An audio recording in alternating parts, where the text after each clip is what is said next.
और मेरी माँ बड़े सुंदर भाव से अपने पुत्र रामदास को समझाया। बोले कि बेटा अपनी माँ की सेवा करो। अब पिता तुम्हारे हैं नहीं, जब तक तुम्हारी माँ है तब तक माँ की सेवा करो। एक बार तुम्हारे जयपुर में ही मानसरोवर के अंदर एक पत्रकार कॉलोनी है, तो वहां मेरी कथा थी। गत वर्ष 1 साल हो गया, तो वहां कथा जब विश्राम हो गई तो 2-4 बच्चे थे, कॉलेज कर रहे थे। बोले कि गुरुजी कुछ पूछना चाहते हैं। पूछो बेटा, क्या पूछना चाहते हो? बोले गुरुजी भगवान को कैसे प्रसन्न किया जावे। बहुत सुंदर प्रश्न किया था उन बच्चों ने, मुझे बहुत अच्छा लगा। मैंने कहा बेटा भगवान को प्रसन्न करने का एक ही तरीका है कि माता पिता जो होते हैं ऐसा कोई कार्य मत करो जिससे माता पिता को बुरा लगे। अब माता पिता बोलते हैं कि बेटा चोरी नहीं करना, चोरी मत करो। माता पिता कहते हैं बुरी संगत मत करो, शराब मत पियो, नशे की लत मत लगाओ। अब तुम चोरी करते हो और तुम शराब भी पीते हो, मांस भक्षण भी करते हो।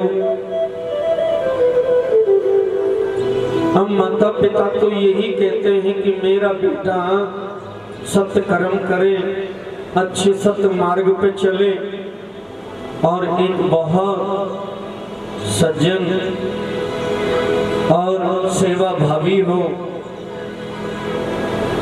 हम माता पिता ने पुत्र से कहा चोरी ना करना, लेकिन बेटा चोरी कर रहा है।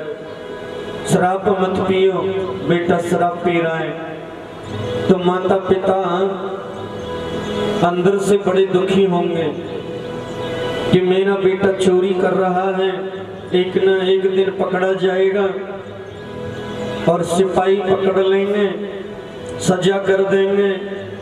शराब पी रहा है, समाज में माता पिता की बेइज्जती होगी।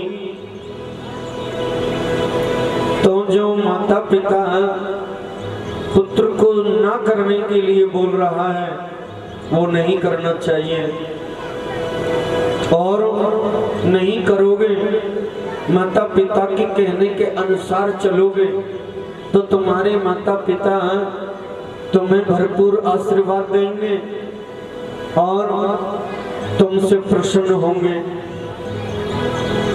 तो जिस प्रकार माता पिता का कहना बेटा मान लेता है तो माता पिता प्रसन्न रहते हैं, उसी प्रकार स्वयं भगवान तो नहीं आता हम और तुमको बताने के लिए, लेकिन वेद शास्त्रों की जो रचना की है, वेद शास्त्रों में लिखा है कि तुम चोरी मत करो, शराब मत पियो, मांस भक्षण मत करो, बल का दुरुपयोग मत करो, धन का दुरुपयोग मत करो। अगर तुम सत्य कर्म करोगे और शास्त्र के अनुसार चलोगे तो भगवान प्रसन्न होगा और तुम्हारे ऊपर असीम कृपा बरसाएगा। तो इसीलिए वो दोनों चारों बच्चे बड़े प्रसन्न हुए। बोले कि महाराज जो हमने प्रश्न आपसे किया उसका जवाब हमें संतुष्ट पूर्वक मिला है और हम कान पकड़ते हैं कि हम आज के बाद हम ऐसा कोई कार्य नहीं करेंगे जो माता पिता को अच्छा ना लगे और परमात्मा को अच्छा ना लगे। बोलो राधे राधे। ना जरूरत उसे पूजा और पाठ की, वो जिसमें सेवा करी अपने माँ बाप की। ना जरूरत उसे पूजा और पाठ की, जिसमें सेवा करी अपने माँ बाप की। ना जरूरत उसे पूजा और पाठ की, जिसने सेवा करी अपने माँ बाप की। रहता भगवान उनके सदा साथ है, रहता भगवान उनके सदा साथ है। बन गया जो खुशी अपने माँ बाप की। जरूरत उसे पूजा और पाठ की, जिसने सेवा करी अपने माँ बाप की। जरूरत उसे पूजा और पाठ की, जिसने सेवा करी अपने माँ बाप की। जिसने सेवा करी अपने माँ बाप की। इसीलिए आज महात्मा जी समझा रहे हैं कि बेटा आप अपनी माँ की पूजा करो, माँ की सेवा करो, माता कहना मानो। लेकिन रामदास का भाव ही कुछ और था। बोले कि ठीक है महात्मा, आप जब ऐसा बोल रहे हो तो मैं ऐसा ही करूंगा। संत महात्मा चले गए, अम्मा रह गई उस आश्रम में और रामदास रह गया। तो रामदास का तो मन राम जी का दास ही बन गया ना। तो वो सुबह शाम जब भजन करने के लिए बैठता था तो 2 घंटे 4 घंटे 5 घंटे बैठ जाया करता था तपस्या करने के लिए। अम्मा जब देखती कि मेरा पुत्र कहीं चला गया है, माँ नहीं चाहती कि पुत्र मेरी आंखों से ओझल हो, कहीं दूर जावे, तो वो पुकारती थी, बेटा ओ रामदास, रामदास। तो रामदास उस समय भजन किया करता था, आंख बंद करके ध्यान स्मरण किया करता था, भगवान को निहार किया करता था। तो उस समय रामदास भगवान से क्या कहता, हे भगवान, मेरी माँ मुझे भजन नहीं करने देती है, इसलिए तुम मेरी माँ को अपने पास बुला लो। हाँ। हे भगवान, तुम मेरी माँ को अपने पास बुला लो।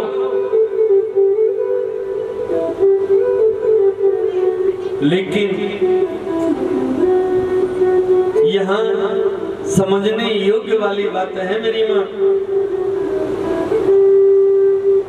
मैं तो ये कहता हूँ ऐसा बेटा सब माँ को दे दे जिसके बेटी की आवाज को परमात्मा सुन ले, ऐसा पुत्र हर माँ को दे। हे भगवान, मेरी माँ को अपने पास बुला लो। अब हर कोई भगवान के पास पहुंच जाता है क्या? भगवान के पास पहुंचने के लिए ही तो, भगवान के चरणों में स्थान पाने के लिए ही तो हम सत्कर्म किया करते हैं। बेटा ने भगवान से कहा, मेरी माँ को अपने पास बुला लो, अपने चरणों में स्थान दे दो। ठाकुर जी ने सुन लिया। माँ सवेरे सवेरे माता का दूध दुहने के लिए गई, काला नाग सर्प आया और माँ को डस लिया। माँ भगवान को प्यारी हो गई, भगवान के चरणों में स्थान मिल गया माँ को। क्यों? बेटा का तार जो है वो परमात्मा से हो गया। ऐसा पुत्र सबको दे जिस पुत्र का तार परमात्मा से हो जावे। पुत्र के तार होने से माता पिता को स्थान परमात्मा के चरणों में प्राप्त हो जावे। अब रामदास को पता चला तो रामदास की आंखों से आंसू बहने लगे थे। अब आंसू भी दो प्रकार के बह रहे थे, एक आंख से गर्म और दूसरे से ठंडा। ठंडा आंसू कब? जब व्यक्ति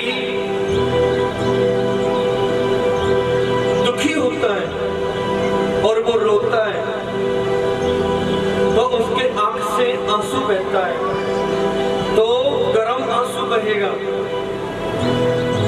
और जब वो मन में प्रसन्न होकर के रोता है, खुशी के आंसू होते हैं, तो वो ठंडे आंसू होते हैं। दुख तो इस बात का है कि मेरी माँ अब इस दुनिया में नहीं रही, हमेशा हमेशा के लिए, और मुझे छोड़ करके चली गई। और प्रश्न एक बात से है कि अब मुझे संतों की शरण में जाने से, ठाकुर जी का तपस्या करने से मुझे कोई अब रोकेगा नहीं। माँ का क्रिया कर्म किया, प्रणाम किया और उस पृथ्वी पर उत्तर दिशा में जहाँ संत निकले थे उन संतों को खोजने लगा। अब भला वो संत कहाँ मिले? बहुत खोजा लेकिन संत तो नहीं मिले, लेकिन स्वयं संतों की तरह और वो तपस्वी बन गया और तप करता रहा। मनुष्य के शरीर में दो चीज मुख्य है, एक तो बल और दूसरी है बुद्धि। अगर इस देह शरीर में, पंचभूत शरीर में अगर बल नहीं और बुद्धि नहीं तो ये शरीर बेकार है मेरी माँ। इसीलिए शरीर को बल और बुद्धि, जहाँ कहीं पर बल काम नहीं आता तो कहीं बुद्धि को भी शस्त्र बनाना पड़ता है, और जहाँ कहीं बुद्धि काम नहीं आती वहाँ तो बल काम आएगा ही आएगा। इसीलिए आज वो स्वयं इतना तपस्वी हो गया कि जब वो उसके मन में आकांक्षा हो गई, लेकिन संसार के द्रव्य पदार्थ और भोग में लुप्त हो जाया करते हैं, वो मनुष्य जीव बुद्धि को धन के पीछे भागते भागते नष्ट कर दिया करते हैं और बल को संसार के भोग के पीछे भागते भागते नष्ट कर दिया करते हैं। बल भी नष्ट हो गया, बुद्धि भी विपरीत हो गई, तो ये क्या बचा? एक हाड़ मांस का एक ढांचा बचा। इसीलिए बल और बुद्धि का प्रयोग सदुपयोग कीजिए। मन में ये आकांक्षा उत्पन्न कीजिए कि हे परमात्मा, हम मरने से पहले हम तुम्हें एक बार तुम्हारे दर्श पाना चाहते हैं, हम तुम्हें एक बार पाना चाहते हैं, हम तुम्हारा आशीर्वाद प्राप्त करना चाहते हैं। भगवान भले मिले या ना मिले, लेकिन हमें अपने बल और बुद्धि का सदुपयोग करना चाहिए। आज उनके मन में आकांक्षा है, मन में ये उन्होंने सोच लिया कि मरने से पहले मैं परमात्मा के दर्शन पाना चाहता हूँ। इतनी तपस्या करने लगा था, शरीर बिल्कुल तपस्या करते करते वृद्ध हो गया, और जब वृद्ध हो गया तो इस देह को छोड़ के तो सबको जाना है। तो आकाशवाणी होने लगी और कहने लगी कि हे वत्स, इस जन्म में तो आपको देवादि देव के दर्शन नहीं हो पाएंगे, लेकिन इस देह का तपस्या करते करते परित्याग कर दो। आप अगले जन्म में देवादि देव के पार्षद अवश्य बनोगे। तो उसने अपने देह का तपस्या करते करते परित्याग कर दिया। और पता है, वो ही दासी का पुत्र और ब्रह्मा जी का पुत्र बनकर के आ गया। प्यारे, ब्रह्मा जी का पुत्र बनकर के आ गया। ये किसकी कृपा है? ये संतों की कृपा है। संत कृपा जिसके जीवन में हो जावे, उस रामदास दासी के पुत्र के ऊपर किसकी कृपा हुई थी? संत कृपा हुई थी। तो इसलिए जीवन में संत कृपा होना आवश्यक है। संत कृपा होगी तभी ही मेरे ठाकुर जी की कृपा होगी। मेरी माँ बोलो राधे राधे। वो अच्छी बनेगी तेरी बिगड़ी बनेगी, अच्छी बनेगी तेरी बिगड़ी बनेगी। सल्तन के संग लाग रे तेरी अच्छी बनेगी, सल्तन के संग लाग रे तेरी अच्छी बनेगी, सल्तन के संग लाग रे तेरी अच्छी बनेगी।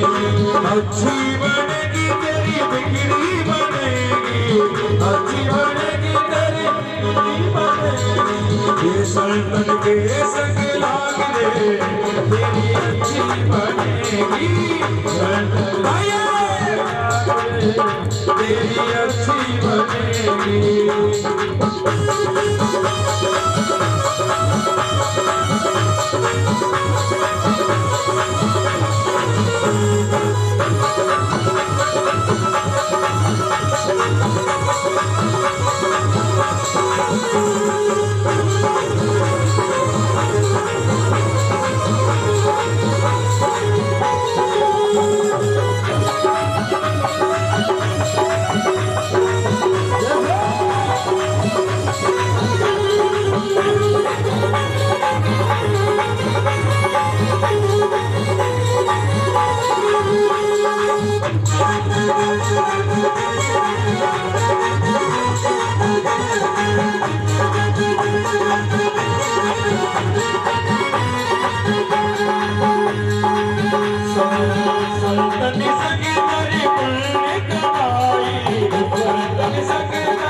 अच्छी बनेगी तेरी बिगड़ी बनेगी, अच्छी बनेगी तेरी बिगड़ी बनेगी। ये सल्तन के संग लाग रे तेरी अच्छी बनेगी, सल्तन के संग लाग रे तेरी अच्छी बनेगी।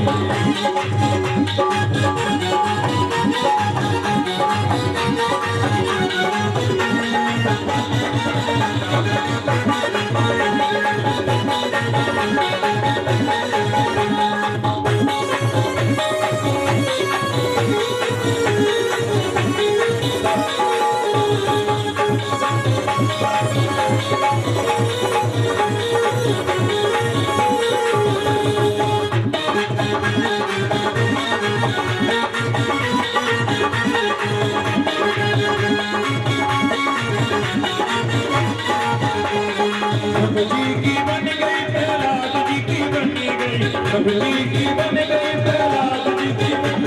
सभी दोनों हाथ ताली में ऊपर हाथ करके। सबजी की बन गई प्रहलाद जी की बन गई, सबजी की बन गई प्रहलाद जी की बन गई।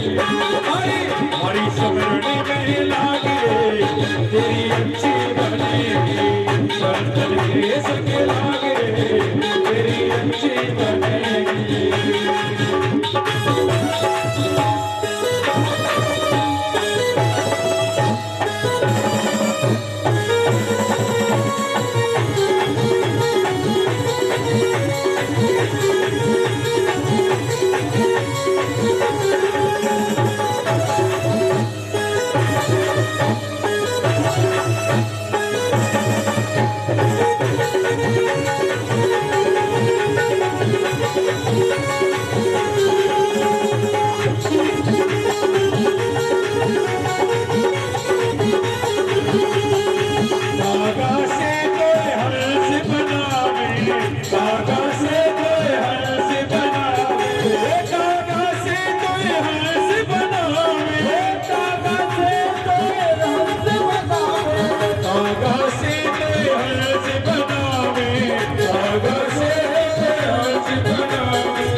संतन के संग लागे तेरी अच्छी बनेगी।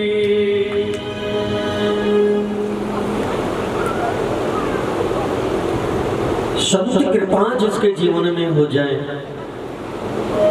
वो भव से तार हो जाए, तर जाए। तो देवर्षि नारद जी कहते हैं, व्यास जी अब आप ही बताओ संतों का काम क्या होता है? ठाकुर जी का नाम का कीर्तन। वो भगवान के नाम से प्रेम करते हैं, ठाकुर जी के नाम का कीर्तन करते हैं। तो मेरी माँ, ठाकुर जी के नाम में अत्यंत शक्ति है।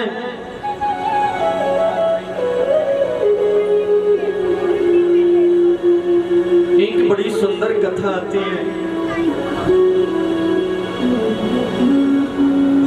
ठाकुर जी के नाम की महिमा, और ध्यान से सुनना।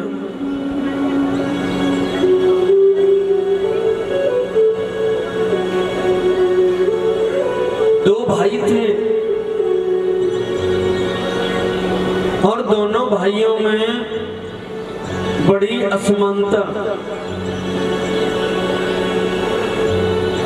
एक भाई था सत्संगों में जाया करता था, आश्रमों में जाया करता था, संत सेवा किया करता था, आश्रम सेवा किया करता था। और जो बड़ा भाई है वो धन के पीछे भागता था, धन कमाता था। छोटे भाई का विवाह नहीं हुआ, भगवान के सत्संग में इतना रम गया कि विवाह कराने की इच्छा ही निकल गई।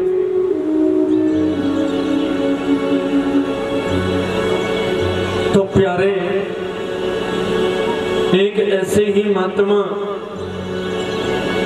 सत्संग कर रहे थे।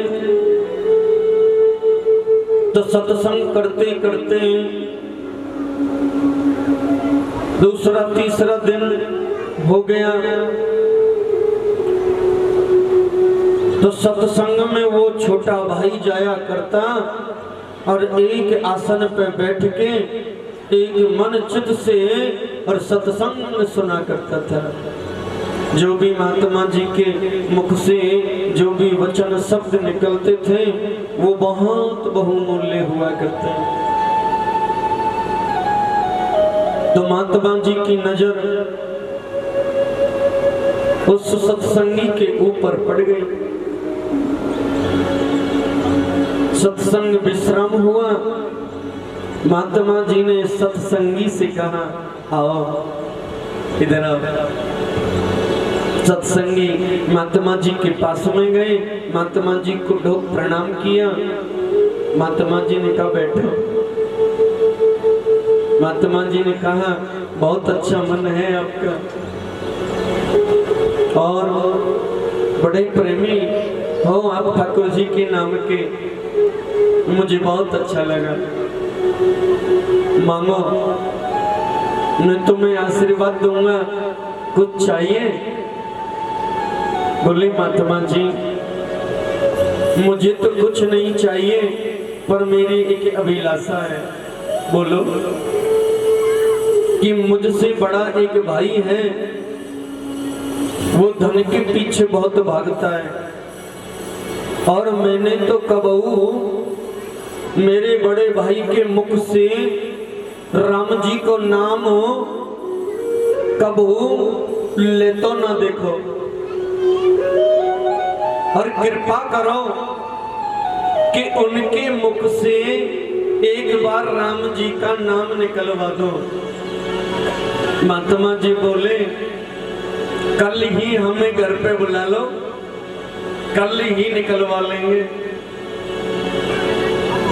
भोजन प्रसादी बनवा लो, भोजन प्रसादी पाने के लिए आएंगे और आपके भाई के मुख से राम जी का नाम निकलवा देंगे।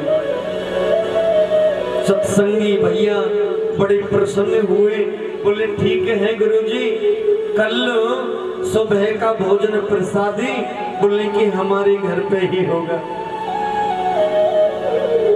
तो सत्संगी भैया बड़े भैया के पास में गया, उन्हें प्रणाम करके कहने लगा भैया मैंने सत्संगी मंडली को निमंत्रण दे दिया है, तो उसमें कुछ खर्चा पानी तो होता ही है ना।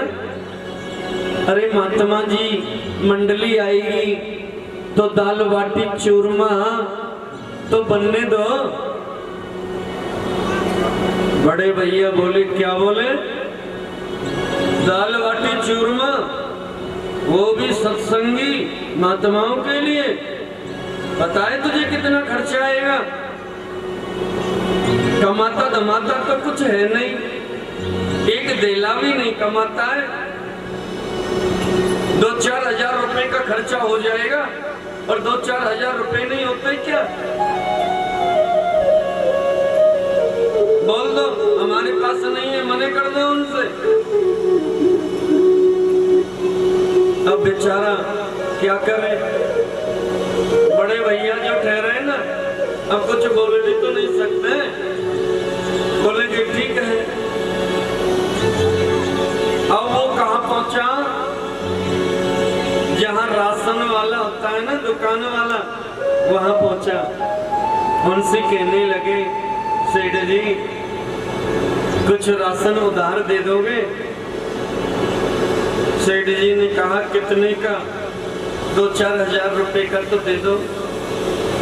सेठ जी ने सोचा और क्या कहा, देख भैया अगर तू कहेगो तो तुको तो नहीं दूंगा, पर तेरो बड़ो भैया आकर के बोल देगो ना तो मैं 10-5 हजार को भी दे दूंगा। क्यों? क्योंकि तू कमाता धमाता तो है नहीं, तो लौटा के कैसे देगा? सो राशन वाले ने भी नहीं दिया। अब कहाँ गया? अपनी भाभी माँ के पास पहुंच गया, और भाभी माँ से कहने लगा, भाभी माँ बोली कि हम दोनों भाई हैं। बोली कि हाँ। तो आधा मेरे बड़े भाई का है, आधा मेरा है। बोली कि है, बिल्कुल ठीक बात है। अगर मैं अपना हिस्से की प्रॉपर्टी ना लूं और वो मैं तुम्हें ही दे जाऊं। भाभी बोली क्यों, क्या बात है?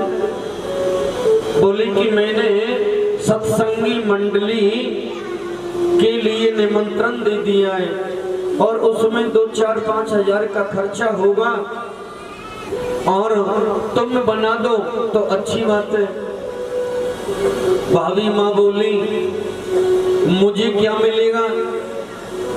सत्संगी भैया बोला कि मैं मंडली को भोजन करा के और हमेशा हमेशा के लिए चला जाऊंगा संतों के साथ ही। जो मेरी प्रॉपर्टी है ना वो आप ही ले लेना। तो भाभी बड़ी प्रसन्न हो गई, बोली चलो जाएगा ना, लौट के तो ना आवेगो। बोली कबो ना आऊंगो, चलो ही जाऊंगो। भाभी ने सोची 10 करोड़ की प्रॉपर्टी है, 5,000 खर्च कर दूंगी तो 5 करोड़ तो मिलेगा। बोले ठीक है तुम तो बुला लो। छोटा भैया बोला अगर बड़े भैया ने आपको डांट दिया तो? भाभी माँ बोली वो कौन होते, मैं हूँ घर की मालिकनी। तो आप तो बुला लो। सो भाभी माँ ने चकाचक दाल बाटी चूरमा बनाया और सवेरे महात्मा जी हरि कीर्तन करते हुए आ रहे थे। बड़े भाई आए, अपनी पत्नी से बोले क्या बना रही हो? बोले कि सुनो दाल बाटी चूरमा बन रहा है महात्मा जियों के लिए। बोले मुझे पसंद नहीं है, मैं उनके दर्शन भी नहीं करना चाहता।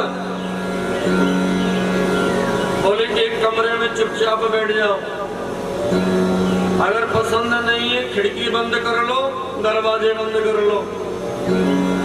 पति गया कमरे में, खिड़की भी बंद कर ली, दरवाजा भी बंद कर लिया।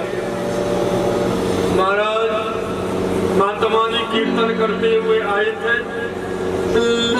आसन लगा हुआ था, सब प्रसादी के लिए बैठ गए। सभी ने भोग पाया, प्रसाद पाया और सभी महात्मा कीर्तन करते हुए चले गए। एक मिनट महात्मा जी बैठे रह गए। बड़े भाई ने सोचा कीर्तन करते हुए आए और कीर्तन करते हुए चले गए, अब तो मैं बाहर निकल जाऊं। उसे नहीं पता था कि मैंने महात्मा जी बैठे रह गए। दरवाजा खोल के जब बाहर आया, महात्मा जी को देखा तो किवाड़ लगाने लगा, अंदर घुसने लगा। महात्मा जी ने झट से हाथ पकड़ लिया। किधर जाता है, इधर आ। महात्मा जी से बोले हाथ छोड़ दो। बोले नहीं छोड़ेंगे, पहले राम का नाम लो। बोले नहीं लेंगे। राम का नाम लो। बोले नहीं लेंगे। राम का नाम लो। बोले हम राम का नाम नहीं लेंगे।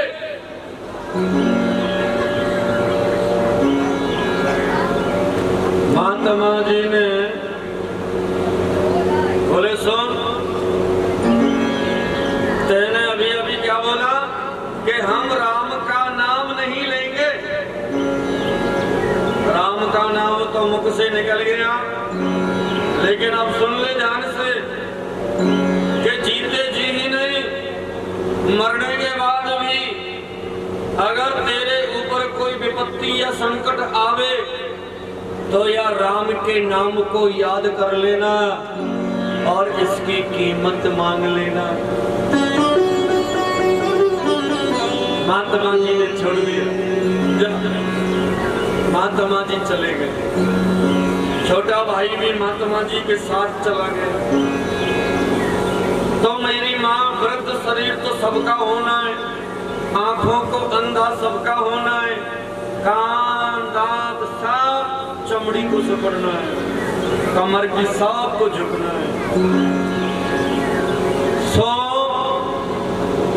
बड़ा भाई वृद्ध हो गया और वृद्ध होकर के वो भगवान को प्यारा हो गया।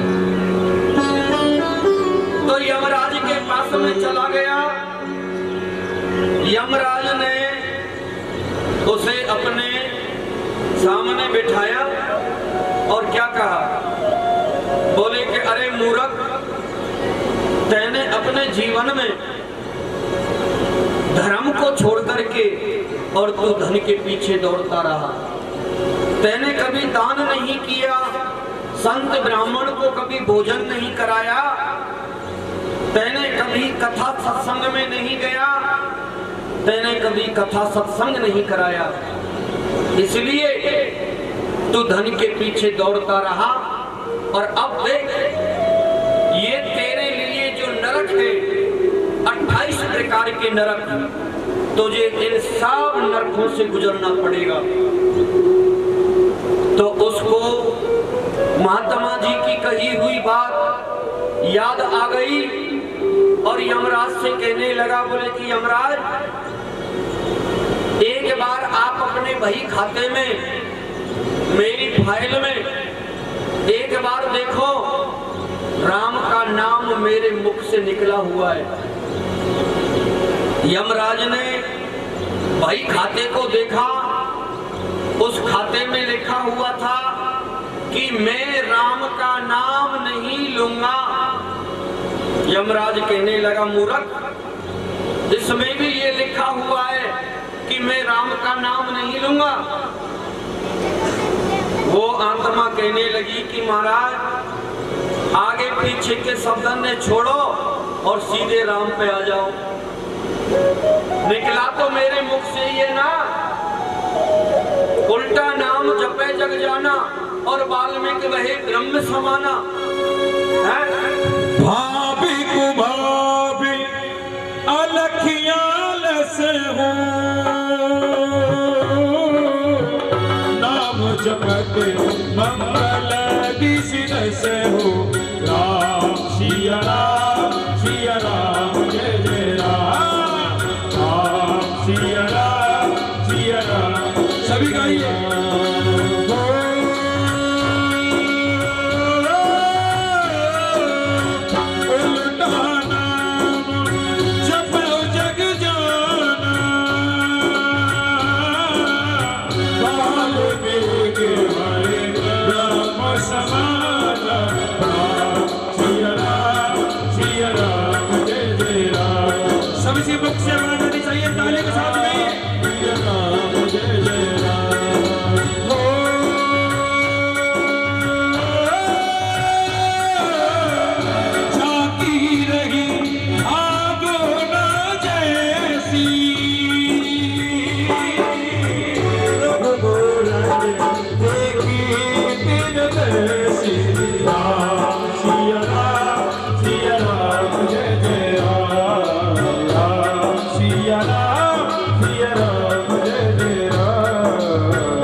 कथा में बीच में मत घुसा करो, राम जब हो जाए कथा की अब कुछ भी करो, कुछ भी करो, ठीक है, बीच में मत घुसो।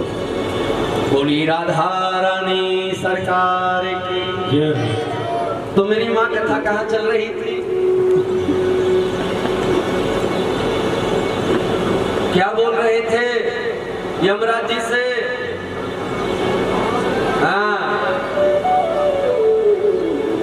यमराज जी से बोल रहे थे, बोले कि महाराज मेरे राम के नाम की कीमत दे दो।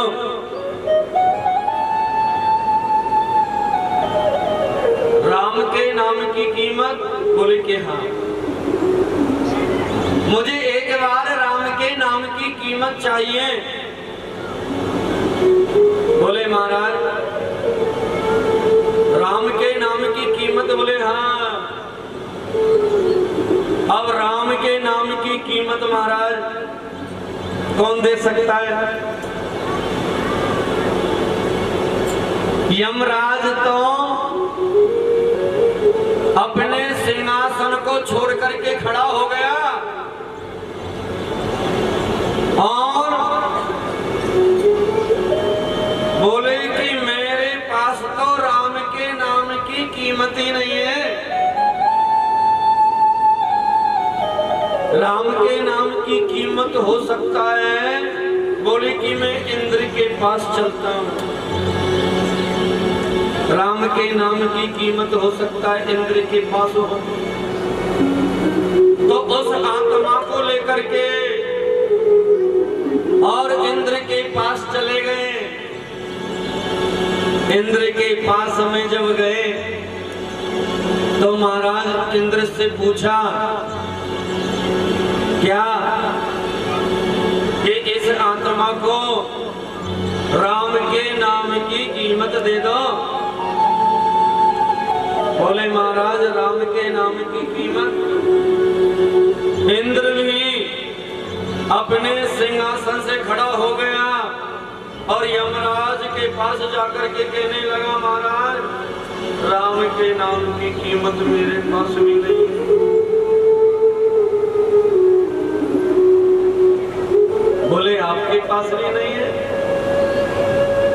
तो इंद्र बोलने लगा ऐसा करते हैं ब्रह्मा जी के पास जाते हैं, हो सकता है ब्रह्मा जी के पास में मिल जावे। है? तो ब्रह्मा जी के पास में पहुंचे तो ब्रह्मा जी भी कहने लगा बोले महाराज राम के नाम की कीमत तो मेरे पास भी नहीं है। तो ब्रह्मा जी कहने लगे शंकर जी के पास में चलो। तो शंकर जी कहने लगे बोले कि मैं न जाने सदियों से कब से राम राम राम स्मरण कर रहा हूँ, लेकिन एक राम के नाम की कीमत तो मेरे पास भी नहीं है। अब चारों एक जगह हो गए, चारों कहने लगे उस आत्मा से बोले ऐसा करो, बोले इस आत्मा को लेकर के वैकुंठ लेकर के चलो, हो सकता है उनके पास में राम के नाम की कीमत हो। अब वो आत्मा क्या कहने लगी थी? बोले देखो भैया मैं यमलोक से इंद्रलोक आया, इंद्रलोक से ब्रह्मलोक आया और ब्रह्मलोक से मैं कैलाश आया। देखो मैं तो अब थक गया हूं, अब मुझ पे चला नहीं जा रहा है। अगर तुम मुझे लेकर के जाए तो मुझे कहीं लेके चलो। तो ब्रह्मा जी ने क्या किया? एक डोली बनाई और उस आत्मा को डोली में बैठाया और उस डोली में ब्रह्मा जी लग गए, शंकर जी लग गए, इंद्र भी लग गया और उस डोली में यमराज भी लग गया। चारों ने डोली उठाई, उस यमराज उस आत्मा को बिठाया और वैकुंठ लेकर के जा रहे। अब वैकुंठ जब लेकर के जा रहे हैं तो महाराज बताएं लक्ष्मी जी वैकुंठ में भगवान के चरणों में बैठी रहती हैं। अब भगवान के चरणों में जब बैठी रहती हैं तो महाराज चरण दबा रही हैं। तो लक्ष्मी जी ने जब चारों को डोली में लगे देखा और उस आत्मा को डोली में बैठे देखा तो लक्ष्मी जी हाथ जोड़ करके खड़ी हो गई और भगवान से कहने लगी कि हे प्रभु इस आत्मा ने ऐसा कौन सा पुण्य कर्म किया है, ऐसा कौन सा यज्ञ जप तप किया है जिसमें चारों देव ब्रह्मा जी लगे हुए हैं, सिंह जी लगे हुए हैं, यमराज और इंद्र लगे हुए हैं। हे आत्मा आपने ऐसा कौन सा कार्य किया है? तो मेरे भगवान ने नेत्र खोले और उन चारों को देखा, मुस्कुराए और चारों ने कहा कि प्रभु ये राम के नाम की कीमत मांगना चाह रहा है। तो मेरे ठाकुर जी मुस्कुराए, ठाकुर जी के हृदय के पट खुल गए और ठाकुर जी ने कहा आओ हे आत्मा मैं तुम्हें राम के नाम की कीमत इससे ज्यादा नहीं दे सकता। उस आत्मा को लिया और अपने हृदय में स्थान दे दिया।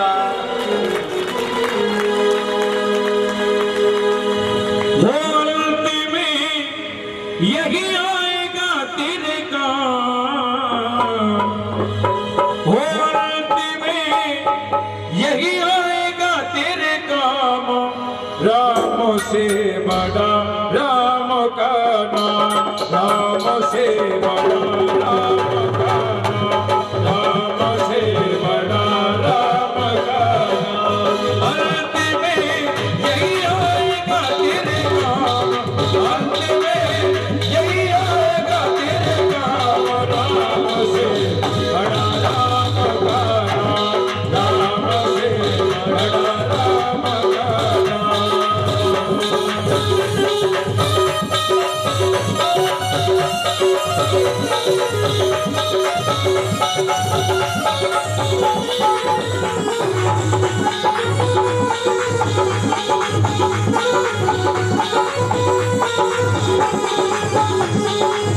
राम नाम का सुमिरन करिए थोड़ी लगे ना